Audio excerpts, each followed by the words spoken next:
sometimes, believe it or not, you go through the shooting scenario, sometimes it takes more than one. People watch television, they believe if you shoot once, somebody's going to go down.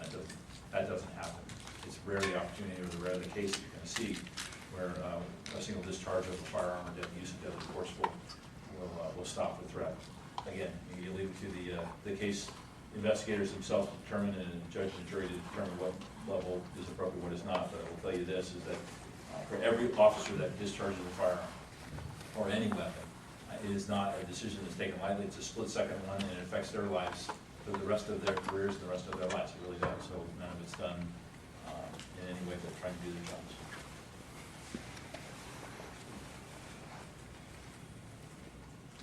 Dr. Wong, I could use your help on this because we've gotten a lot of Facebook questions about family members who are very violent when they're mentally ill, and people don't know how to handle it. So maybe piggybacking on what the chief talked about, you could help us with that, because I had a friend who was real violent when I was a kid, and he'd like flip out and hit people. I mean, so could you address that maybe? That's an excellent question. One thing that individuals can do is they can check with friends and families as to what resources are available in the community. Another thing that one can actually do is check out that 211. United Way has put out a 211 call where they ask you what kind of services are you looking for, and they will then refer you to agencies or providers within the area that actually provide those services. Another key thing is when individuals become violent. I do know that in many different societies, it is not customary to call the police. But one of the things that you've been hearing today is that if the police officers responding to the scene are actually much better informed as to what is going on, they will respond much more appropriately. So I would suggest that if people do call the police, because entry into the system for services could be from many different ways. It could be through schools, it could be through hospital, through community organization, and also through the police. But please do inform them that this person is being violent and they do have a mental illness, so that when the police respond, they'll be much more ready and they'll bring the right appropriate amount of individuals to come and respond. They will also then contact the mental health department and say, hey, do you have somebody that speaks this particular language? And then the mental health department can also mobilize to provide that. So it really takes a whole community to address a single call for help. And there are, Santa Clara County is one of those counties that has a lot of resources. The question is, can people be educated on how to tap into those resources? So again, check friends and families, also call 211. You can call the mental health department, call the police, but also inform them as to what the situation is presenting. Somebody's being violent and they have a history of mental illness. So when they arrive on the scene, they can respond much more appropriately. One particular question that came up a lot from parents is, what do I do when my kid comes after me with a weapon or is violently striking out? Can you give any advice, anyone on the panel, other than if that's happening to you, please let the 911 dispatcher know all the details.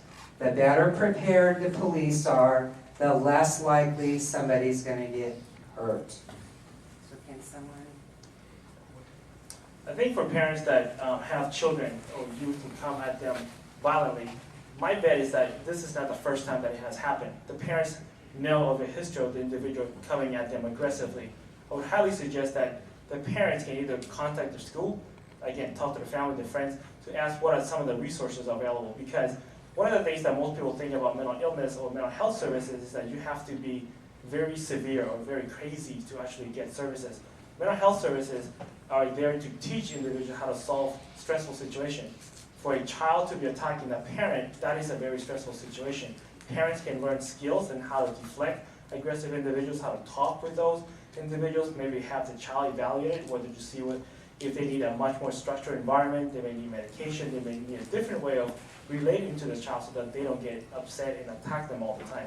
So there are many different ways, but one has to reach out and seek for the appropriate services. And one way of doing it is asking for help. Asking for help is not a sign of weakness. Asking for help is actually a parent's sign of much more strength of wanting to do the right thing for the children. We just need to accept that we don't know, we're not the expert in this particular area, we need help, and it's best for me to ask.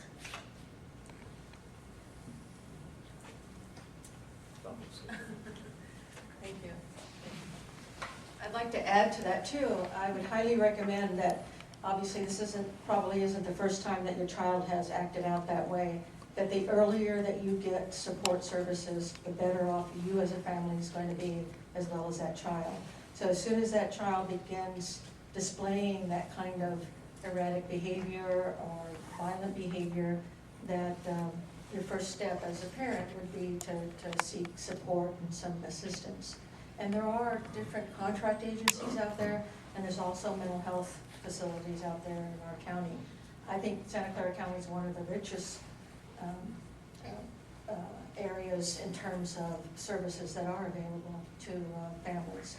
There are some services that are free. There are some services that are low cost, and some are based on Medi-Cal eligibility. And just in that regard, if you need mental health services and the person who might need the services or their family has never been connected to any mental health services before, the phone number to call to start the process is 1-800-704-0900. It's what's called the call center. And a mental health professional will respond. It's a 24/7 number. Again, language capacity is there as well. And they do a phone screening, either with a family member and or the person who needs the service. And it's a way of getting connected from there to, be it a contract agency, be it what's called the Central Wellness and Benefits Center. If somebody doesn't have any benefits, like Medi-Cal, they can get connected to benefits, or to the county clinic. Can you give that number again? Sure, 1-800-704-0900. Thank you. I have somebody here who's asking for a copy of statistics for mental health population in jail and in prison. Is it possible? Whoever wants those numbers, come up and get my card after the meeting, and you can come down and meet with me, and I'll share everything I've got with you. Thank you. To Officer Sumner and Sergeant Jeglin, if someone calls 911 and requests a CIT officer, what will be provided? Believe it or not, a CIT officer will be provided. We have, again, like I said, about a quarter of our department has been trained in CIT. And the way the system works now is if you call and request a CIT officer, they will pull an officer from anywhere in the city. If there's not one nearby or working in your neighborhood, they'll pull one from anywhere in the city. And we have enough officers that are CIT trained that cover every shift as well as all aspects of the city. Thank you. For Chief Moore, what should a caller to 911 tell the dispatcher when calling in for help with a mentally ill person who is being violent? Follow up on what we just talked about. Again, another great question. When the call taker answers that 911 call, first of all, they're going to guide you through a series of questions. You need to be calm and answer all of those questions. And then at that point, you'll have the opportunity to expand upon that and give as much information as Dr. Wong had talked about. That is, anything that may be pertinent. If there are weapons involved, they're going to ask about that. If the person's exhibited violent behavior in the past, is there any medical condition, either mental health or otherwise, that might be relevant to this particular case? If there are other family members at risk, any number of things that you think would be helpful for the officer responding to know in advance. Because what that will do will also trigger an activation of CIT. Even if you don't ask for CIT, if the indicators are there that mental illness is a factor in this particular call, we will find somebody in the city to respond to that call as a CIT professional. So anything that you think is relevant, plus all the questions that the call taker will ask you. Thank you. All right, this one says, the Vietnamese community rallied statewide in response to the SJP's shooting of a Vietnamese man a couple of years back. Being a Vietnamese American and having the ability to understand why things were done that way, the way they were, I can't say for some of those who speak Vietnamese only that don't know the policies and procedures. There is a language barrier. what are we doing to help those folks understand so that there isn't this misunderstanding? Thank you. That's an excellent question. After the incident that happened in our community, we immediately conducted outreach with Vietnamese American leaders in the city. And we asked questions because what I've learned from my personal experience in working in San Jose over the years is that being a Vietnamese American, I thought that 35 years in this country that people would be assimilated to the point where they would understand the system, that we do not need to continue to do outreach and educate people. Boy, was I wrong. There is a continual influx of Vietnamese immigrants into this country, and especially in San Jose. There is a large Vietnamese population in San Jose, over 100,000 in San Jose. And what I find out is that it's incumbent upon us, the police department, to continue to do outreach and educate the Vietnamese American community, because language is a barrier. And there is an assimilation process that needs to take place in order for people to understand what it is that we do here, our police tactics, our policies.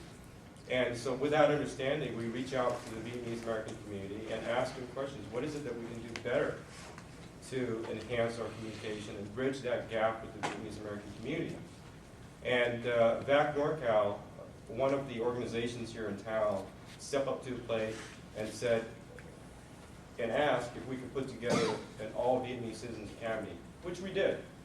And it was very, very successful. And we had about 40, 50 people that attended the first all Vietnamese Citizens Academy, all done in Vietnamese. We had Vietnamese police officers that conducted training.